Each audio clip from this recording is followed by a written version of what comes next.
बेटी की विदाई। शादी के बाद विदाई का समय था। नेहा अपनी माँ से मिलने के बाद अपने पिता से लिपटकर रो रही थी। वहाँ मौजूद सब लोगों की आंखें नम थी। नेहा ने घूंघट निकाला हुआ था। वह अपनी छोटी बहन के साथ सजाई गई गाड़ी के नज़दीक आ गई थी। दूल्हा अविनाश अपने खास मित्र विकास के साथ बातें कर रहा था। विकास यार, अविनाश सबसे पहले घर पहुंचते ही होटल अमृत बाग चलकर बढ़िया खाना खाएंगे। यहाँ तेरी ससुराल में खाने का मज़ा नहीं आया। तभी पास में खड़ा अविनाश का छोटा भाई राकेश बोला, हाँ यार, पनीर कुछ ठीक नहीं था और रसमलाई में रस ही नहीं था। और वह ही कर कर जोर जोर से हंसने लगा। अविनाश भी पीछे नहीं रहा। अरे हम लोग अमृत बाग चलेंगे, जो खाना है खा लेना। मुझे भी यहाँ खाने में मज़ा नहीं आया। रोटियाँ भी गर्म नहीं थी। अपने पति के मुंह से ये शब्द सुनते ही नेहा, जो घूंघट में गाड़ी में बैठने जा रही थी, वापस मुड़ी। गाड़ी की फाटक को जोर से बंद किया।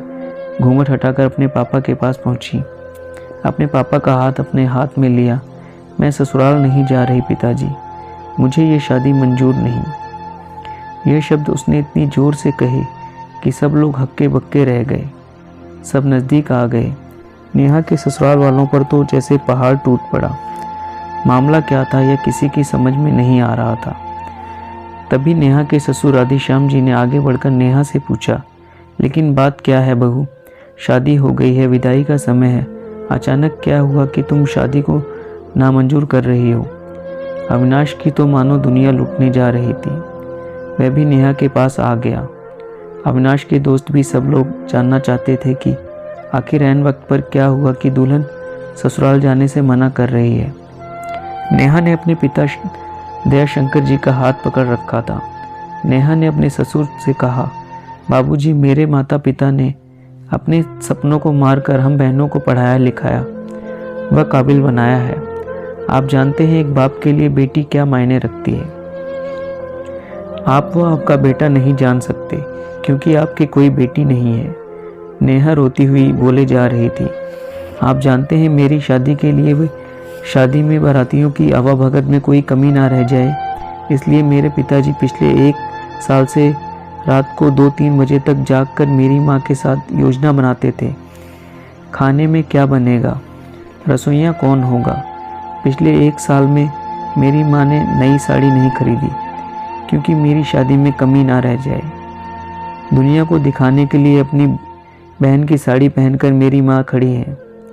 मेरे पिता की इस 150 रुपये की नई शर्ट के पीछे बनियान में 100 छेद हैं। मेरे माता पिता ने कितने सपनों को मारा होगा। ना अच्छा खाया ना अच्छा पिया, बस एक ही ख्वाहिश थी कि मेरी शादी में कोई कमी ना रह जाए। आपके पुत्र को रोटी ठंडी लगी, उनके दोस्तों को पनीर में गड़बड़ लगी, व मेरे देवर को रसमलाई में रस नहीं मिला। इनका खिलखिलाकर हंसना मेरे पिता के अभिमान को ठेस पहुंचाने के समान है। नेहा हाँफ रही थी। नेहा के पिता ने रोते हुए कहा, लेकिन बेटी, इतनी छोटी सी बात। नेहा ने उनकी बात बीच में काटी। यह छोटी सी बात नहीं है पिताजी। मेरे पति को मेरे पिता की इज्जत नहीं। रोटी क्या आपने बनाई, रसमलाई, पनीर, ये सब कैटर्स का काम है। आपने दिल खोलकर व हैसियत से बढ़कर खर्च किया है। कुछ कमी रही तो वो कैटर्स की तरफ से। आप तो अपने दिल का टुकड़ा अपनी गुड़िया रानी को विदा कर रहे हैं। आप कितनी रात रोएंगे क्या मुझे पता नहीं। माँ कभी मेरे बिना घर से बाहर नहीं निकली। कल से वह बाजार अकेली जाएगी, जा पाएगी। जो लोग पत्नी या बहू लेने आए हैं वह खाने में कमियां निकाल रहे हैं। मुझ में कोई कमी आपने नहीं रखी, ये बात इनकी समझ में नहीं आई।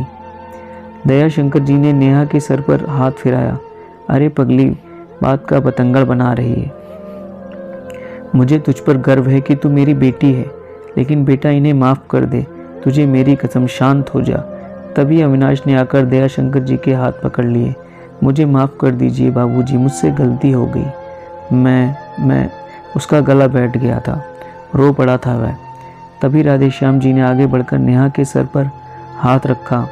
मैं तो बहू लेने आया था, लेकिन ईश्वर बहुत कृपालु है, उसने मुझे बेटी दे दी। वह बेटी की अहमियत भी समझा दी। मुझे ईश्वर ने बेटी नहीं दी, शायद इसलिए कि तेरे जैसी बेटी मेरे नसीब में थी। अब बेटी, इन नालायकों को माफ़ कर दे, मैं हाथ जोड़ता हूँ तेरे सामने। मेरी बेटी नेहा मुझे लौटा दे।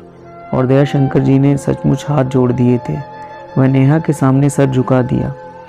नेहा ने अपने ससुर के हाथ पकड़ लिए। बाबूजी, राधेश्याम जी ने कहा। बाबूजी, नहीं पिताजी। नेहा भी भावुक होकर राधेश्याम जी से लिपट गई थी।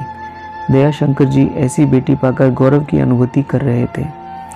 नेहा अब राजी खुशी अपने ससुराल रवाना हो गई थी। पीछे छोड़ गई थी आंसुओं से भीगी अपने माँ पिताजी की आंखें, अपने पिता का वह आंगन जिस पर कल तक वह चहकती थी। आज से इस आंगन की चिड़िया उड़ गई थी, किसी दूर प्रदेश में और किसी पेड़ पर अपना घरौंदा बनाएगी। यह कहानी पढ़ते वक्त मैं उस मूर्ख व्यक्ति के बारे में सोच रहा था जिसने बेटी को सर्वप्रथम पराया धन की संज्ञा दी होगी। बेटी माँ बाप का अभिमान व अनमोल धन होता है, पराया धन नहीं। कभी हम शादी में जाएं तो ध्यान रखें कि पनीर की सब्जी बनाने में एक पिता ने कितना कुछ खोया होगा, वह कितना खोएगा। अपना आंगन उजाड़ कर दूसरे के आंगन को महकाना कोई छोटी बात नहीं। खाने में कमियां ना निकालें। बेटी की शादी में बनने वाले पनीर, रोटी या रसमलाई पकने में उतना समय लगता है जितनी लड़की की उम्र होती है। यह भोजन सिर्फ भोजन नहीं, पिता के अरमान व जीवन का सपना होता है। बेटी की शादी में बनने वाले पकवानों में स्वाद कहीं सपनों के कुचलने के बाद आता है, वह उन्हें पकने में सालों लगते हैं। बेटी की शादी में खाने की कद्र करें।